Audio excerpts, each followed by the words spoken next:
एक और बड़ी खबर और फिर हम मनीष का रुख करेंगे।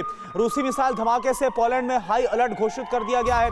पोलैंड के प्रधानमंत्री ने इमरजेंसी बैठक बुलाई है। मंत्री परिषद और सुरक्षा परिषद समिति की बैठक बुलाई गई है। रूसी हमले पर आगे की रणनीति क्या होगी, इसको तय किया जा रहा है। तो जैसा कि मनीष, जो कि पोलैंड बॉर्डर के एकदम करीब मौजूद है, उस जगह पर जहां पर हमले को अंजाम दिया गया, 2 मिसाइलें आकर गिरी है और उसके बाद जैसा मनीष बता रहे हैं, यही माहौल नजर आ रहा है और यही बात सेंस की जा रही है। जो वॉर जोन में वो सेंस कर पा रहे हैं और जो वो देख पा रहे हैं, महसूस कर पा रहे हैं कि आने वाले कुछ घंटे इस पूरी दुनिया के लिए बहुत ज्यादा निर्णायक साबित हो सकते हैं, क्योंकि अब नेटो जो है वो अपनी स्ट्रेटजीज बनाता हुआ तुरंत नजर आ रहा है, बहुत फास्ट मोड में। पोलैंड के राष्ट्रपति ने जो बाइडेन से बात की, जो बाइडेन जो कि इस वक्त G20 समिट में बिजी है तमाम सेशंस को लेकर, लेकिन अब जो फोकस है वो रशिया और यूक्रेन वॉर को लेकर और पोलैंड पर जो हमला हुआ, क्योंकि नेटो कंट्री पर हमला, यानी कि तमाम नेटो फोर्सेस पर, तमाम नेटो कंट्रीज। अगर आपका क्रेडिट स्कोर कम है तो बैंक लोन छोड़िए, शादी के लिए लड़की भी नहीं मिलेगी। क्रेडिट स्कोर इम्प्रूव करना है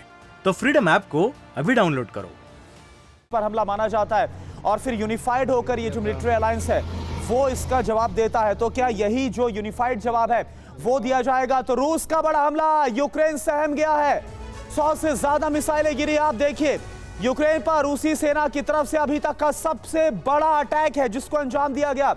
रूसी सेना ने ताबड़तोड़ एक के बाद एक हमले बोले हैं। यूक्रेन पर 100 से ज्यादा 12 शहरों में 100 से ज्यादा मिसाइलें दागी गई हैं। राजधानी कीव, यूक्रेन की राजधानी को निशाना बनाया गया। और आप जरा इसको देखिए, सीरियस इसलिए भी है क्योंकि अप्रैल मई के बाद कम से कम राजधानी कीव में इस तरह से ताबड़तोड़ धमाकों की आवाज नहीं सुनी गई थी। लेकिन अब ये जो हमला अंजाम दिया गया, इसमें राजधानी कीव को एक बार फिर से टारगेट पर लिया गया है। कीव में वॉर सायरन साफ सुनाई दे रहे हैं। कम से कम 12 इलाकों पर हमले की खबर है। भारी तबाही हुई है यूक्रेन में। रूसी हमले में कई इमारतें पूरी तरह से तबाह हो गई हैं। चारों तरफ इन शहरों में तबाही का मंजर नजर आ रहा है। हमले के बाद यूक्रेन में ब्लैकआउट पूरी तरह से हो गया है। कीव समेत कई शहरों में पावर ग्रिड फेल होने की खबर आ रही है। चारों तरफ अंधेरा छाया हुआ है। पहले से ही वॉर की वजह से जो पावर इंफ्रास्ट्रक्चर है उसका खराब हो जाना और उसका फेल हो जाना, या फिर जो पावर प्लांट्स है वहां से बिजली का सप्लाई ना होना, पहले से ही कीव समेत कई शहरों में अंधेरा छाया हुआ था। इन हालात में जब वहां पर तापमान लगातार नीचे जा रहा विंटर्स में, और अब पूरी तरह से ब्लैकआउट हो गया। हमले में तबाह हो गए हैं कई बिजली प्रतिष्ठान। पोलैंड के एक गांव में गिरी है रूसी मिसाइल यूक्रेन बॉर्डर के पास। अब ये देखिए, ये जो मिसाइल है, मिसाइल की जो ट्रेजेक्ट्री है, मिसाइल का जो टारगेट है, जो रशिया की तरफ से हमला हुआ, वो सिर्फ यूक्रेन तक सीमित नहीं रहा, ये जाकर आगे पोलैंड में भी गिरी है। यहां पर एक के बाद एक 2 मिसाइल गिरी है पोलैंड के गांव में। यूक्रेन बॉर्डर के पास ये मिसाइल गिरी है।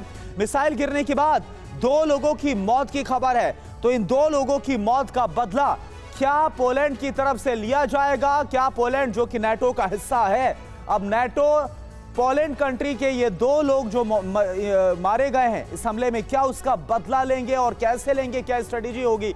ये एक बहुत बड़ा सवाल है। पोलैंड में प्रधानमंत्री ने आपात बैठक बुलाई है। रूस ने मिसाइल हमले को खारिज किया है। पोलैंड यूक्रेन सीमा पर हमला नहीं किया गया, ये रूस बोल रहा है। जैसा कि मनीष बता रहे थे, तो क्या ये कोई फॉल्स फ्लैग ऑपरेशन है? क्या उस स्ट्रेटजी के तहत इसको अंजाम दिया गया ताकि रशिया को घेरा जा सके? क्योंकि रशिया की तरफ से इस हमले के बाद कम से कम यही कहा जा रहा है, पोलैंड पर हमला, नेटो पर हमला है। ज़ेलेंस्की की तरफ से आप देखिए, ये बड़ा रिएक्शन भी सामने आ गया है। नेटो क्षेत्र के 1-1 इंच की रक्षा हम करेंगे। पेंटागन की तरफ से, अमेरिका की तरफ से ये जो कड़ा बयान है, ये जो बड़ा बयान है, वो भी सामने आ गया है। और आप समझिए, हंगरी के प्रधानमंत्री ओरबान ने रक्षा परिषद की बैठक भी बुला ली है। हमले के बाद नेटो की ये बड़ी बैठक है, तो रक्षा परिषद की बैठक बुलाई गई है, नेटो फोर्सेस की बैठक, ताकि आगे की स्ट्रेटेजी क्या होगी इस पर चर्चा होगी। मनीष हमारे साथ जुड़े हुए हैं। मनीष, नेटो कंट्री के 2 लोगों का मारा जाना, पोलैंड इस पर किस तरह से जवाब देगा? नेटो कंट्रीज कैसे यूनिफाइड होकर जवाब देगी? इस पर पूरी दुनिया की नजरें बनी हुई है।